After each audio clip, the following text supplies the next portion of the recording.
Bapak Ibu Saudara yang saya kasihi di dalam nama Tuhan, sebelum kita membaca dan merenungkan firman Tuhan pada malam hari ini, saya mengajak kita untuk berdoa. Mari kita berdoa. Bapa dalam kerajaan surga, kami datang di hadapan-Mu pada malam hari ini. Kami kembali merenungkan firman-Mu. Masih dalam situasi di mana kami harus menahan diri dan belajar secara mandiri beribadah di hadapan Tuhan dari rumah kami masing-masing.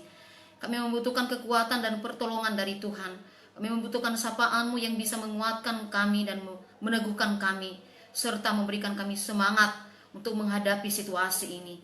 Di malam ini, dalam PA keluarga ini ya Tuhan, kami akan belajar dari firman Tuhan. Berbicaralah kepada kami, pakailah hamba-Mu yang terbatas ini untuk memberitakan firman Tuhan, sehingga firman yang kami dengar boleh memberikan kami kekuatan, bahkan menghibur, menegur, dan mengajar kami. Di dalam nama Tuhan Yesus kami telah berdoa. Amin. Nah, Bapak Ibu yang saya kasihi di dalam nama Tuhan Yesus, firman Tuhan yang menjadi perenungan kita pada malam hari ini terambil di dalam Lukas pasal yang ke-15 ayat 1 sampai ayatnya yang ke-7. Lukas pasal 15 ayat 1 sampai 7, beginilah firman Tuhan. Para pemungut cukai dan orang-orang berdosa biasanya datang kepada Yesus untuk mendengarkan Dia. Maka bersungut-sungutlah orang-orang Farisi dan ahli-ahli Taurat, katanya, Ia menerima orang-orang berdosa dan makan bersama-sama dengan mereka. Lalu Ia mengatakan perumpamaan ini kepada mereka. Siapakah di antara kamu yang mempunyai 100 ekor domba, dan jikalau ia kehilangan seekor di antaranya, tidak meninggalkan yang 99 ekor di padang gurun, dan pergi mencari yang sesat itu sampai ia menemukannya? Dan kalau ia telah menemukannya, ia meletakkannya di atas bahunya dengan gembira, dan setibanya di rumah ia memanggil sahabat-sahabat dan tetangga-tetangganya, serta berkata kepada mereka, Bersukacitalah bersama-sama dengan aku, sebab dombaku yang hilang itu telah kutemukan. Aku berkata kepadamu, demikian juga akan ada sukacita di sorga, karena satu orang berdosa yang bertobat, lebih daripada sukacita karena 99 orang benar yang tidak memerlukan pertobatan. Bapak Ibu, demikian jauh pembacaan firman Tuhan. Yang dikatakan berbahagia adalah kita yang membaca, merenungkan dan melakukan firman Tuhan ini di dalam hidup kita sehari-hari. Saya akan memberikan tema lewat kebenaran firman Tuhan pada malam hari ini, yaitu Tuhan Gembala yang mencari kita. Tuhan Gembala yang mencari kita. Nah, Bapak Ibu Saudara yang saya kasih di dalam nama Tuhan, apakah yang sangat berharga dari apa yang Anda miliki? Pertanyaan ini perlu kita jawab Bapak Ibu, sebelum kita mencoba memahami beberapa perumpamaan Tuhan Yesus tentang domba yang hilang, dirham yang hilang, dan anak yang hilang. Dewasa ini memang bisa jadi kehilangan benda-benda tertentu yang bagi seseorang penting, bagi orang lain tidak penting. Bagi generasi milenial Bapak Ibu, kehilangan gadget itu adalah sesuatu yang sangat menyiksa. Jadi kita bisa menghayati perumpamaan dari kehilangan-kehilangan yang Tuhan Yesus sampaikan dengan kita mencoba membayangkan bahwa milik kita yang paling berharga Bapak Ibu, ya, itu hilang. Sehingga kita berusaha mencari. Nah, Bapak Ibu, berharga itu adalah sudut pandang kita, perasaan kita. Orang bisa saja berusaha mengganti benda yang hilang itu, tetapi kita akan tetap sedih Bapak Ibu, karena mungkin padanya ada kenangan. Kalau misalnya gadget Bapak Ibu ya, di dalamnya ada foto-foto dokumentasi atau data-data penting yang tidak bisa digantikan oleh gadget yang baru sekalipun. Nah, demikian halnya dengan domba Bapak Ibu. Domba adalah berharga di mata gembala, meskipun hanya 1 ekor saja yang hilang. Dirham yang hilang berharga bagi seorang ibu. Anak yang hilang sangat berharga bagi ayahnya. Penemuan terhadap kehilangan-kehilangan itu menjadi sangat dramatis, karena jika pemilik memilih untuk tidak mencari lagi, sebenarnya pemilik tidak terlalu rugi juga Bapak Ibu. Gembala masih punya 99 domba. Perempuan masih punya 9 dirham. Dan ayah, anak yang hilang, masih punya anak yang justru lebih baik dan taat. Nah, sebenarnya di sini kita melihat gambaran hati Tuhan yang mencari orang berdosa. Tuhan ingin setiap manusia ciptaannya kembali pada jalan yang benar. Injil Lukas menceritakan bahwa Yesus dikelilingi oleh pemungut-pemungut cukai dan orang-orang berdosa yang datang untuk mendengarkan dia. Itu tadi bisa kita lihat di ayat yang pertama, Bapak Ibu.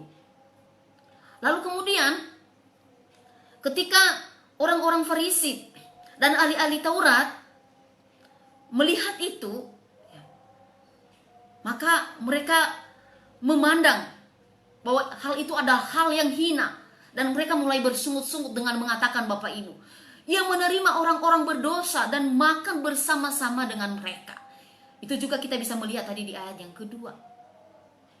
Lalu kemudian Yesus menceritakan perumpamaan tentang domba yang hilang dan mengakhirinya dengan berkata, demikian juga akan ada sukacita di sorga karena satu orang berdosa yang bertobat, lebih daripada sukacita karena 99 orang benar yang tidak memerlukan pertobatan.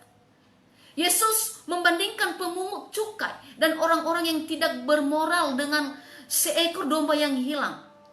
Ketika terhilang, domba itu tidak lagi meresponi panggilan gembalanya. Domba itu tidak mau bergerak.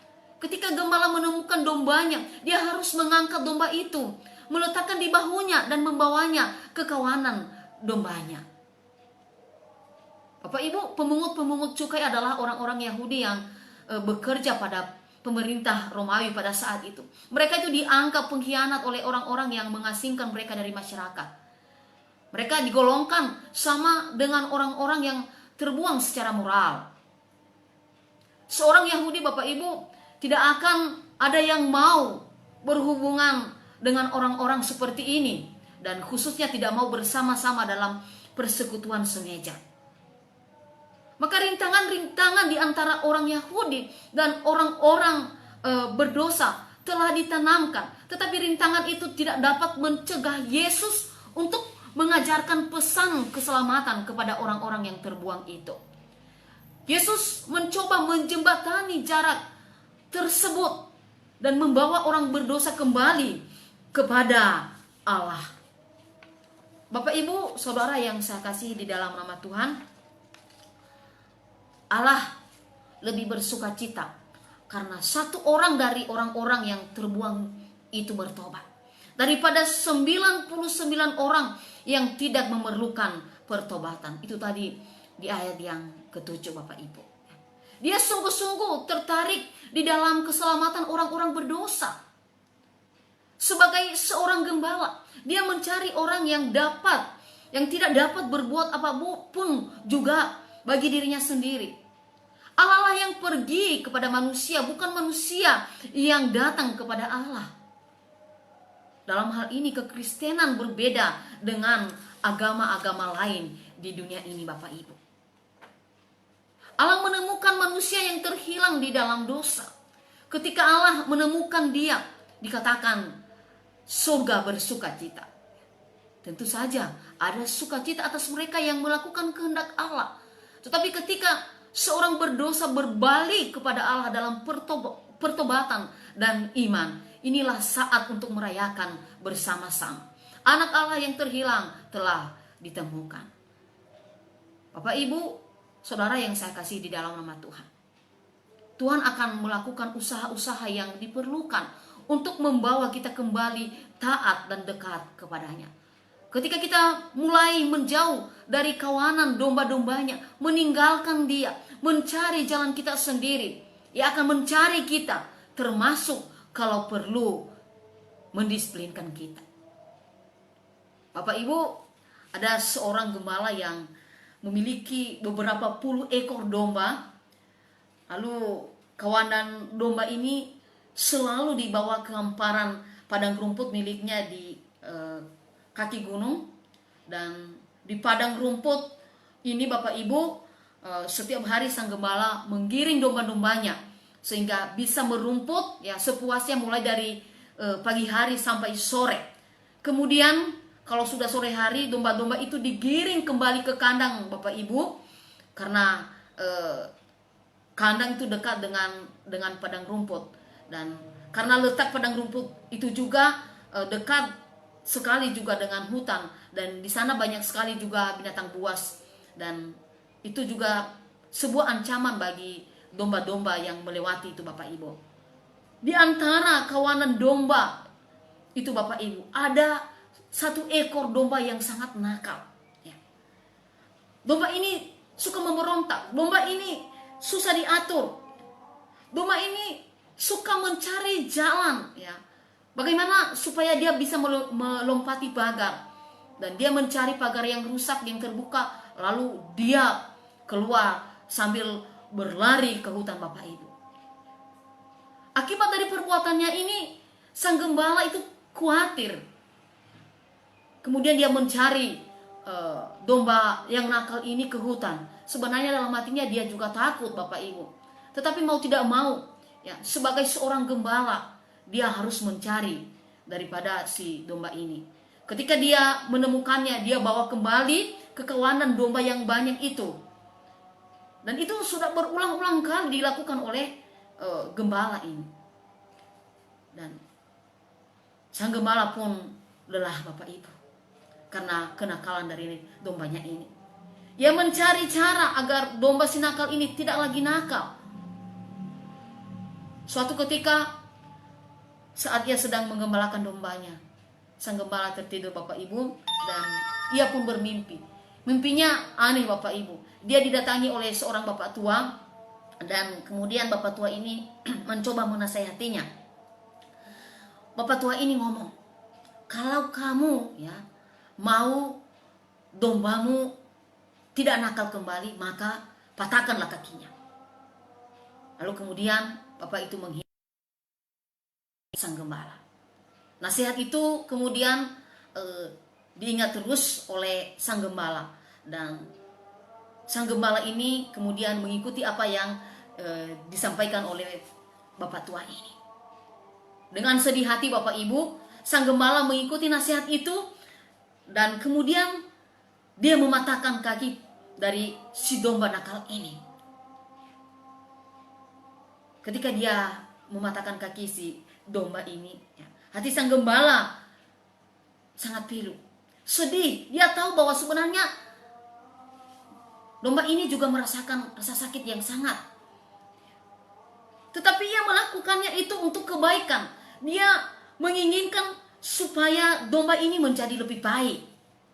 Bapak Ibu Saudara yang saya kasihi dalam nama Tuhan Yesus, setelah peristiwa itu, setiap hari dengan tekun sang gembala ini memangku, menuntun, dan bahkan juga membawa si domba ini ya ke padang rumput setiap hari, membelainya dengan sabar, dengan lembut, mendekapnya Bapak Ibu.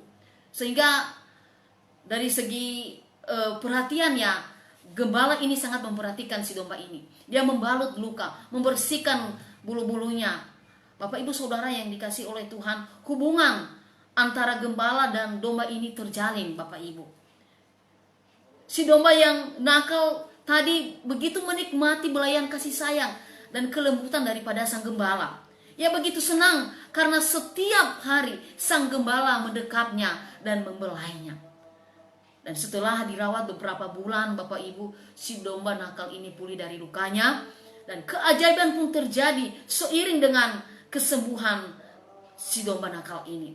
Yang tadinya nakal dan suka pergi melewati pagar, kini tidak mau lagi beranjak dari sisi sang gembala. Meskipun kakinya telah kuat kembali, ia tidak mau berlari menjauh dari kawanannya, juga dari sang gembala. Ia justru setia menemani sang gembala. Ia selalu berada dekat sang gembala. Dan sang gembala pun sangat senang karena dombanya yang nakal itu kini sudah menjadi domba yang sangat menyenangkan hatinya. Bapak Ibu Saudara yang saya kasih di dalam nama Tuhan, terkadang juga apa yang terjadi di dalam kehidupan kita ini sama seperti yang terjadi pada si domba nakal ini. Kadang kita tidak mau menuruti kata-kata Tuhan, kadang kita memberontak, kadang kita nakal, mau berjalan sesuai dengan keinginan kita sendiri, sampai akhirnya Tuhan harus membiarkan salah satu bagian dari kehidupan kita dipatahkan. Dan sama seperti domba yang nakal ini, kita pun mulai berteriak, kita pun mulai menangis, menjerit.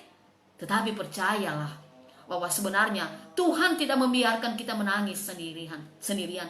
Tuhan membalut luka kita dan menemani kita setiap waktu. Yang mengherankan adalah justru banyak di antara kita yang setelah melewati patahnya kehidupan justru bertobat dan menjadi semakin dekat kepada Tuhan. Begitulah rahasianya sebenarnya. Kadang Tuhan membiarkan kaki kita dipatahkan agar kita belajar untuk semakin dekat dengannya.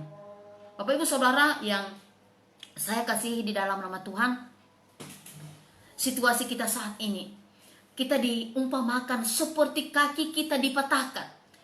Kita dipaksakan untuk berdiam diri. Kita kehilangan pekerjaan, kita kehilangan pembeli dari produk atau jasa yang kita sediakan. Tuhan ingin kita menghayati pengalaman kaki dipatahkan ini Bapak Ibu. Bukan untuk kita semakin nakal, semakin meninggalkan Tuhan. Tetapi justru supaya kita semakin dekat dengan Tuhan bersama domba-dombanya yang lain. Kiranya Tuhan memberkati kita melalui firman-Nya pada malam hari ini. Mari kita berdoa. Tuhan, kami bersyukur Engkau telah menyapa kami lewat pembacaan dan pemberitaan firman ini. Engkau berbicara, tetapi biarlah Roh Kudus-Mu yang bekerja di setiap hati kami yang telah mendengarkan firman Tuhan ini lewat rekaman ini. Tuhan, mampukan kami sebagai domba-domba-Mu supaya tetap berpaut padamu dan berada di dalam kawanan domba gembalaanmu. Jangan biarkan kami terhilang. Berilah kerendahan hati pada kami untuk menerima disiplin yang Engkau berikan, dan yakinkan kami bahwa itu adalah untuk kebaikan kami. Kami berdoa untuk pembatasan sosial berskala besar yang sedang berlangsung di kota kami dan beberapa kota di Indonesia pada saat ini. Biar hal ini bisa berjalan dengan baik dan seluruh masyarakat taat demi kebaikan kami bersama.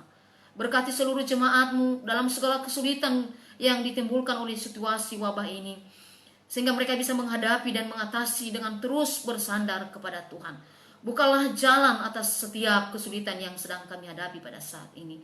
Di dalam nama Tuhan Yesus kami telah berdoa. Amin.